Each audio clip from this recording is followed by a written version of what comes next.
오늘 우리에게 주시는 하나님 말씀은 구약성경 역대상 16장 34절 말씀입니다. 우리 한 절 말씀, 우리 같이 하나님의 말씀을 같이 봉독하도록 하겠습니다.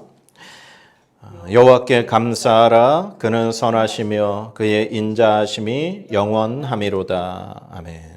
우리 한 번 더 읽어볼까요? 우리 다시 한번 시작. 여호와께 감사하라. 그는 선하시며 그의 인자하심이 영원하미로다. 아멘. 가화만사성이라는 얘기 들어보셨어요? 예. 집안이 화목하면 모든 일이 잘 풀린다라는 그런 말이에요. 가화만사성. 어릴 적에 이 가화만사성이라는 이 문구를 집안의 가훈으로 쓴 집들이 아마 많았던 걸로 기억이 돼요. 가훈이라고 하는 거는 그 집안의 어른이 그 자손에게 주는 가르침을 의미합니다. 그래서 짧은 문장을 이렇게 액자에다가 담아서 가정에다가 걸어놓고 그 가족 구성원들이 늘 그것을 보고 기억하도록 만들었었죠. 어릴 적에 국민학교 다닐 때 학교에서 숙제를 내준 적이 있었어요. 집안의 가훈을 알아오라는 숙제였습니다. 그래서 집에서 아버지한테 물어봤던 기억이 나요. 어릴 적에. 아버지, 우리 집에는 가훈이 뭐예요? 그랬더니 제 기억에 아버지께서 이렇게 가르쳐 주셨던 걸로 기억합니다. 받는 사람이 되지 말고 주는 사람이 되자. 그 기억이 나요. 그런데 가만 때 기억을 되돌아보니까 아버지께서 그 가훈을 가르쳐 주신 것이 이제 성경에 사도행전 23장 35절 하반절에 보면 이 말씀이 나와요. 또 주유 예수께서 친히 말씀하신 바 주는 것이 받는 것보다 복이 있다 하심을 기억하여야 할지니라. 이 말씀에서 이제 따가지고 우리 집은 받는 사람이 되지 말고 주는 사람이 되자. 아마 그때 그렇게 가훈을 적어서 냈던 기억이 나요. 집안에 가훈이 있다면 학교에는 급훈이라는 게 있어요. 급훈. 그 1년 동안 그 반 담임 선생님하고 학생들이 우리 반에 우리 1년 동안 이 문구를 기억하고 우리 학교 생활을 하자라는 것이 급훈이에요. 근데 인터넷에 보니까 정말 기가 막히고 재미난 급훈들이 참 많이 있더라고요. 그 중에서 제가 몇 가지 이렇게 적어 왔거든요. 한번 들어보세요. 재미있는 급훈인데 30분 더 공부하면 내 남편 직업이 바뀐다. 이거는 아마 여고에서 그렇게 급훈을 정해놓은 것 같더라고요. 그 다음에 또 다른 급훈은 이건 좀 옛날 것 같은데 대학 가서 미팅할래? 공장 가서 미싱할래? 그런 표현이 있었고, 그 다음에 또 다른 급훈은 이런 내용이 있었습니다. 네 성적에 잠이 오냐? 근데 이 마지막 급훈이 정말 저는 이렇게 진짜 재밌었는데 이런 말이 급훈이 있었어요. 나도 쓸모가 있을걸? 이게 급훈이에요. 그래서 참 이 아이들에게 선생님들이 아마 또 재미나게 좀 이렇게 쉽게 1년 동안 학교 생활을 잘 해보자라는 그런 의미에서 정한 것 같더라고요. 이 가훈이나 급훈이라고 하는 건 긴 문장을 쓰지 않습니다. 짧은 문장으로 그 자녀들이 대대손손 혹은 뭐 학생들이 1년 동안 그걸 좀 기억하고 그대로 좀 살았으면 하는 바람이었던 거죠. 오늘 성경 본문에 보면은 이 다윗 왕이 하나님 앞에 이제 감사하는 감사의 찬송, 그 찬송 가사 중에 한 부분을 오늘 제가 본문으로 선택을 했어요. 여호와께 감사하라. 그는 선하시며 그의 인자하심이 영원하미로다. 하나님 앞에 감사하면서 올려드린 감사의 찬송시예요. 그런데 이 오늘 본문에 이렇게 이 다윗이 감사하게 된 내용을 보면은 사울 왕이 죽고 나서 다윗이 이제 헤브론에서 왕이 됩니다. 그런데 온전한 왕이 아니라 유다 지역의 왕이 됐어요. 그리고 그 다른 지역은 사울 왕의 아들이 있었습니다. 그 이스보셋이라고 하는 아들이 아버지 사울이 죽고 나서 다른 지역은 왕이 되어서 다스렸어요. 그런데 그렇게 한 7년 한 6개월 정도가 지나고 나서 다윗이 이제 전체 통일을 해서 전체 이스라엘의 왕이 됩니다. 그리고 전체 왕이 된 이후에 이 이스라엘을 괴롭히고 늘 이렇게 전쟁을 했던 블레셋이라는 나라를 다윗이 2번이나 물리치게 돼요. 그러니까 이제 다윗은 전 이스라엘의 통일왕이 되었고 그 주변에서 이스라엘을 어렵게 했던 블레셋도 완전히 몰아내고 전쟁이 끝났어요. 그렇게 모든 것이 안정된 상태에서 다윗이 하나님의 법궤를 자신의 지금 살고 있는 그 예루살렘 그 성 안으로 좀 모시고 오고 싶어 하는 마음이 있어서 그 법궤를 모시고 온 다음에 감사 찬송을 올려드린 내용이 오늘 본문의 말씀입니다.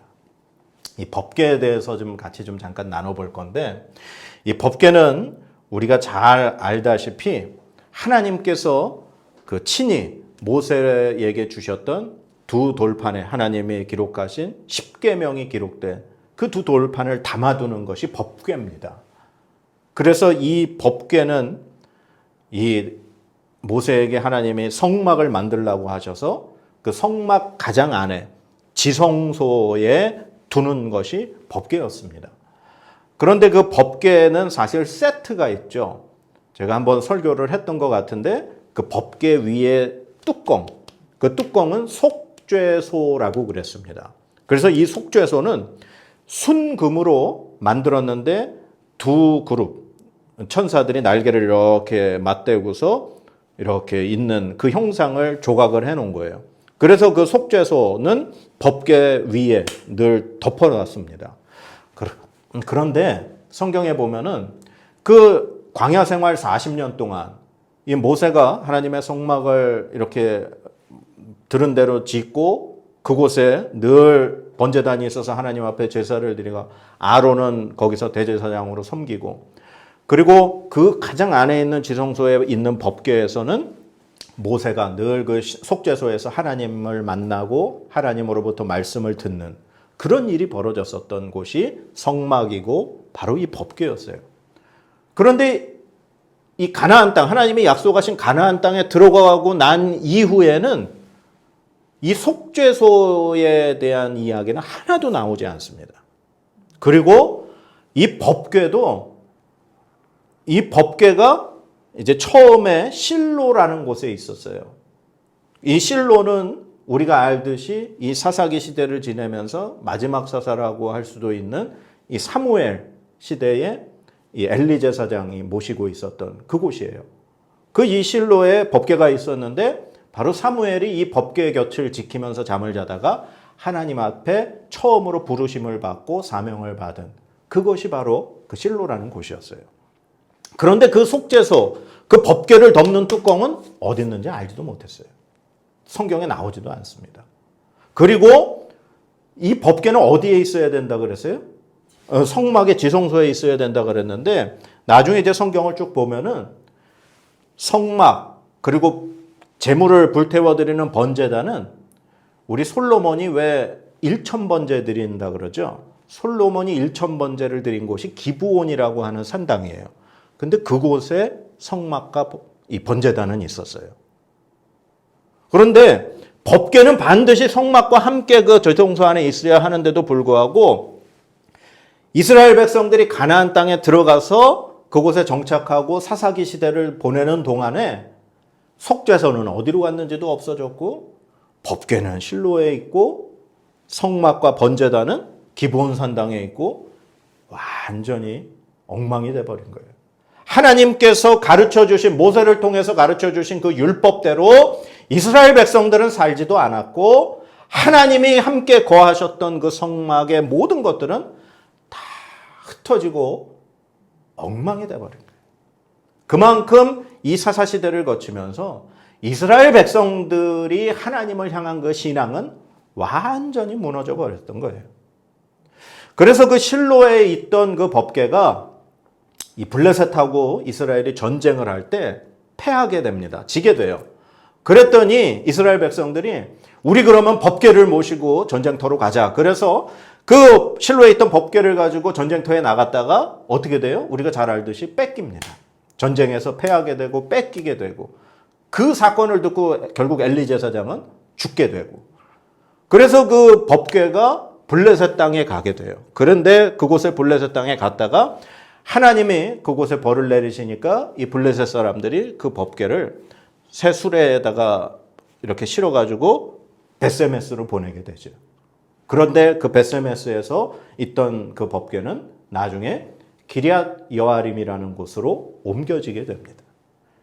그곳에서 오랜 기간을 있다가 이 다윗이 그곳에 있는 법궤를 자신이 있는 그 성 안으로 모시고 오고 싶어서 그 마음을 갖고 모셔오게 된 것이 바로 오늘 이 본문의 배경이에요.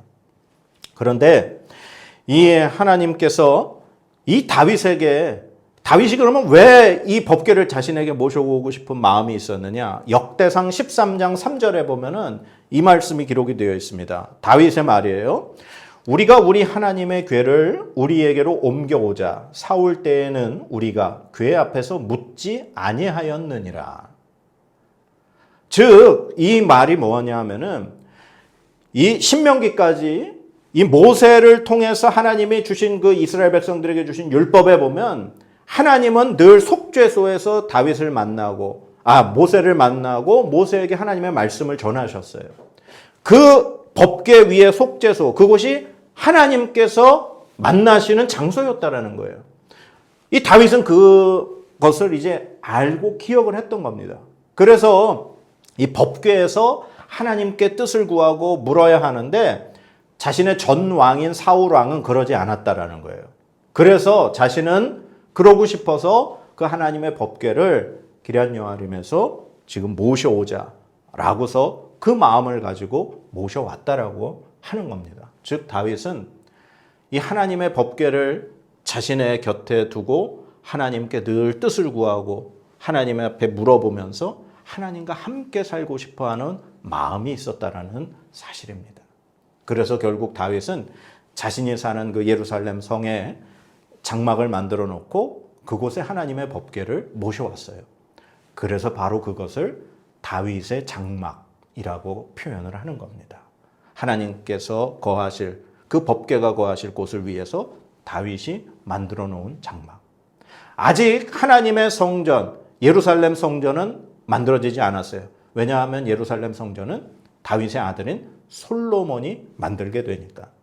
즉 다윗이 지금 살고 있는 성, 왕이 살고 있는 성만 있었고 하나님의 법궤를 장막을 쳐서 그곳에다가 지금 모셔놓은 거예요. 자, 그럴 때 지금 이렇게 다윗이 법궤를 모셔오고 그 모셔오는 가운데 우리가 알듯이 막 다윗은 막 춤을 추고 기뻐했어요. 온 제사장들, 레위인들을 세워서 악기를 연주하고 하나님을 찬양하며 막 모든 백성들이 모여서 그 법궤가 지금 성 안으로 들어오는 것을 축하하고 기뻐했습니다. 이때 우리가 알듯이 다윗의 부인이었던 미갈은 다윗이 그렇게 춤추는 모습을 보고 업신여겼다라고 그렇게 표현이 되어 있죠.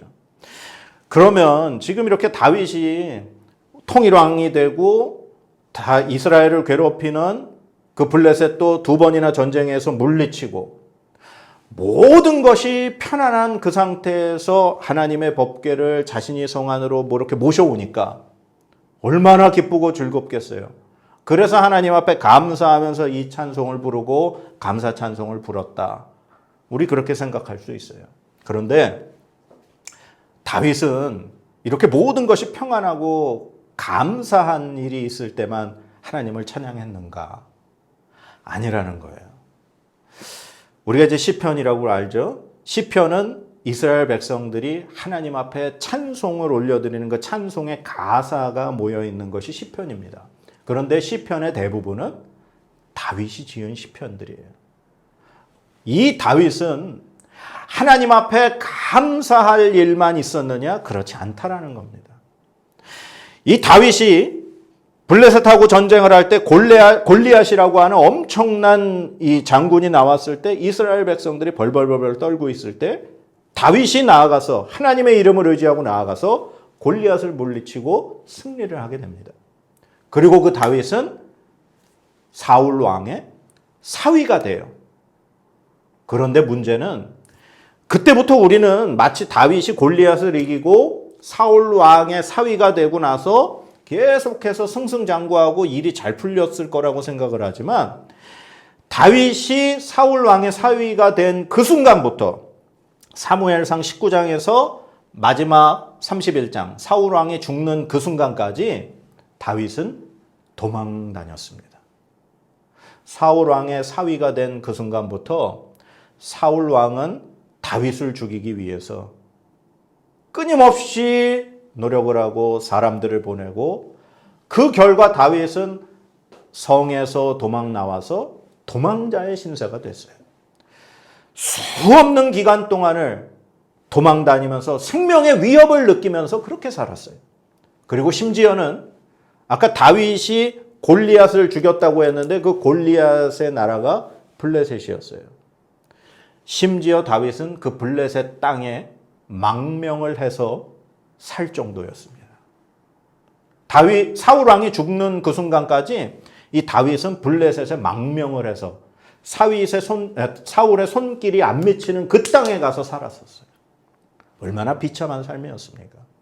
그런데 시편 곳곳에 보면 다윗이 도망 다니고 사울이 자기를 죽이려고 쫓아오는 그 순간에도 어려운 그 순간에도 다윗의 찬송이 시편에 기록이 되어 있어요. 다윗은 감사하고 형통할 때만 하나님을 찬양하고 감사했던 것이 아니라 어려운 순간 그의 모든 순간을 하나님 앞에 감사하며 그렇게 살았던 인물이 다윗이라는 겁니다. 다윗은 하나님 앞에 감사하고 늘 하나님을 의지하고 그리고 이렇게 평안한 순간 모든 것이 안정된 순간 하나님의 뜻을 묻기 위해서 법궤까지 모셔오면서 하나님 곁에 있고 싶어 했던 사람이 바로 다윗이라는 겁니다. 그런데 오늘 우리가 읽은 본문 여호와께 감사하라 그는 선하시며 그의 인자하심이 영원함이로다. 바로 이 고백이 시편에 여러 군데 나옵니다. 한 군데만 나오는 게 아니라 시편 106편, 107편, 118편, 136편 이 똑같은 이 고백이 시편에 등장을 하는 거예요. 그런데 이 시편의 이 모든 가사들은 후대의 이스라엘 백성들이 하나님을 찬송하고 성전에 나아갈 때마다 이 시편을 암송하고 그렇게 노래를 하면서 그렇게 살았던 것이 이 시편이에요. 그러니까 이 다윗은 자신이 하나님 앞에 고백했던 이 고백을 훗날 이스라엘 백성들에게 가르쳐서 그 후손들이 하나님의 성전에 나아갈 때마다 이 고백을 부르면서 나아가도록 가르쳤습니다.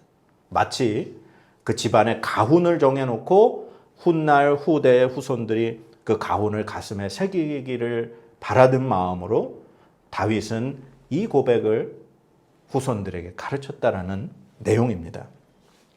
그 뒤에 어떠한 일들이 벌어지느냐? 역대하 7장에 보면은 솔로몬이 하나님의 성전, 예루살렘 성전을 짓고 하나님 앞에 이제 봉헌식을 드릴 때 그때 이렇게 고백을 합니다. 역대하 7장 3절에 보면 이 말씀이 있습니다. 이스라엘 모든 자손은 불이 내리는 것과 여호와의 영광이 성전 위에 있는 것을 보고 돌을 깐 땅에 엎드려 경배하며 여호와께 감사하여 이르되 선하시도다 그의 인자하심이 영원하도다 하니라. 지금 다윗이 한 고백을 솔로몬이 똑같이 고백을 합니다. 솔로몬이 하나님의 성전을 짓고 그 하나님 앞에 봉헌식 하는 날 솔로몬과 이스라엘 백성들이 이 다윗이 한 고백을 그대로 하는 거예요. 그리고 예레미야 33장에 보면은 요거는 성경을 좀 한번 찾아봤으면 좋겠어요.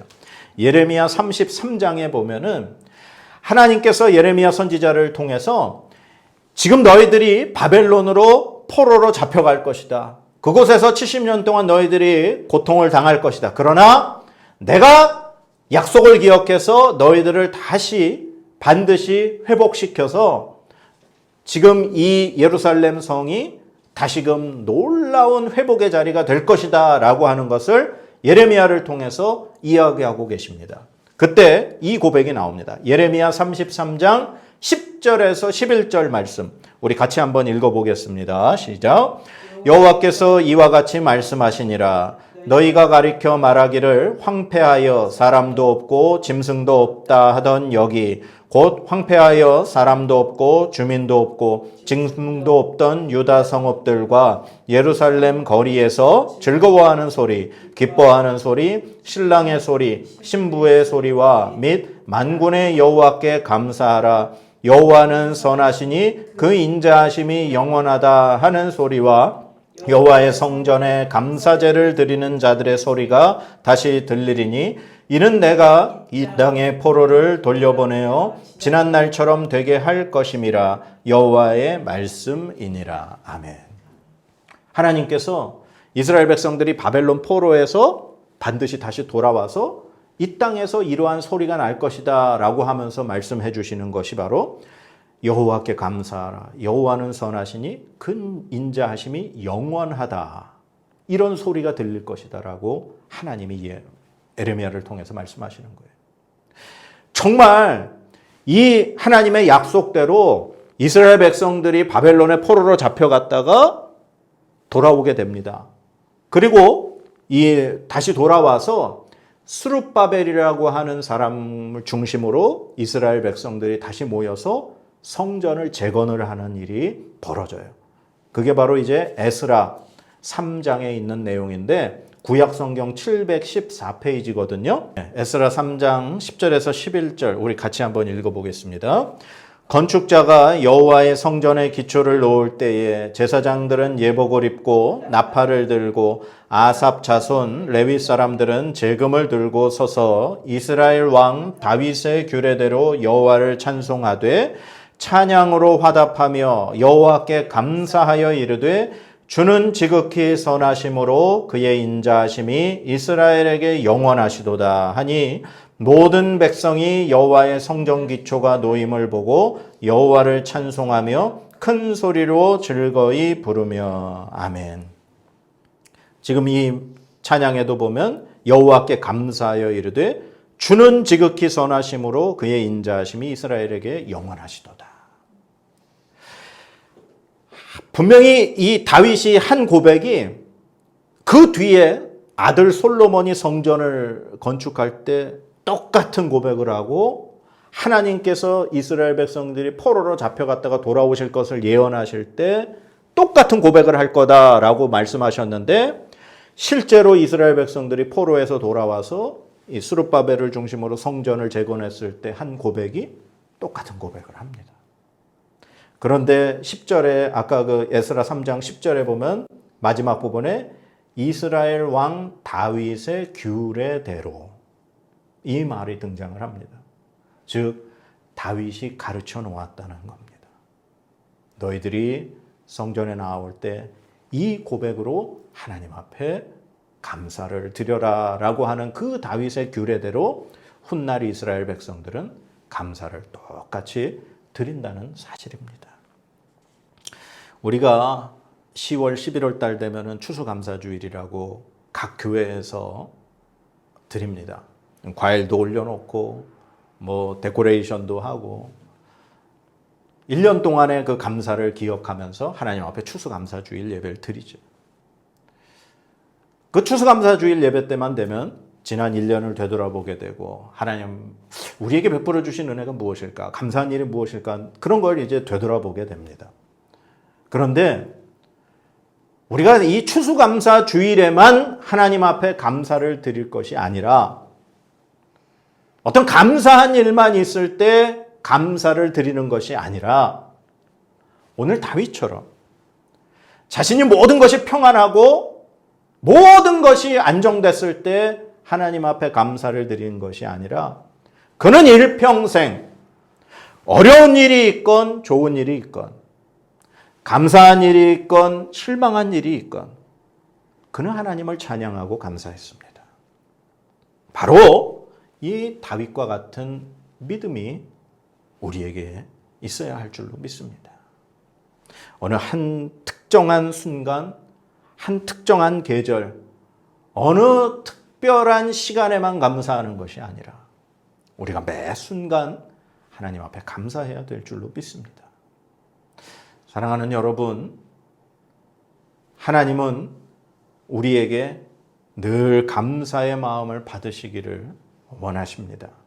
그 감사의 고백은 우리의 입술에서만 그쳐서는 안 되겠습니다. 오늘 다윗의 이 고백이 여호와께 감사하라 그는 선하시며 그 인자하심이 영원함이로다 라고 하는 이 고백이 다윗의 고백으로 그치지 않고 후대의 규례로 남았습니다. 이스라엘 백성들 모두에게 전달이 되어 이스라엘 백성들은 하나님의 성전에 나아갈 때마다 이 고백으로 감사드렸습니다. 이 감사의 고백이 우리의 입술에서만 그치지 말고 우리의 자녀들에게까지 이 고백이 전달돼야 될 줄로 믿습니다. 그래서 우리의 이 감사의 고백을 우리의 자녀들에게도 가르치고 또 추수감사주일에만 감사를 드리는 고백이 아니라 매 주일 주의 성전에 나올 때 이 고백이 드려졌으면 바람입니다. 가훈이 우리 집안에 새겨지듯이 급훈이 학생들 반에 마음에 새겨지듯이 이 감사의 고백이 우리의 믿음의 판에 새겨지기를 간절히 축원합니다. 그래서 이 신앙의 유산을, 이 믿음의 유산을 우리 자녀 손손들에게 물려줄 수 있는 우리가 되어야 될 줄로 믿습니다. 하나님의 복을 받겠습니다. 여호와는 내게 복을 주시고 너를 지키시기를 원하며 여호와는 그의 얼굴을 내게 비추사 은혜 베푸시기를 원하며 여호와는 그 얼굴을 내게로 향하여 드사 평강 주시기를 원하노라. 아멘.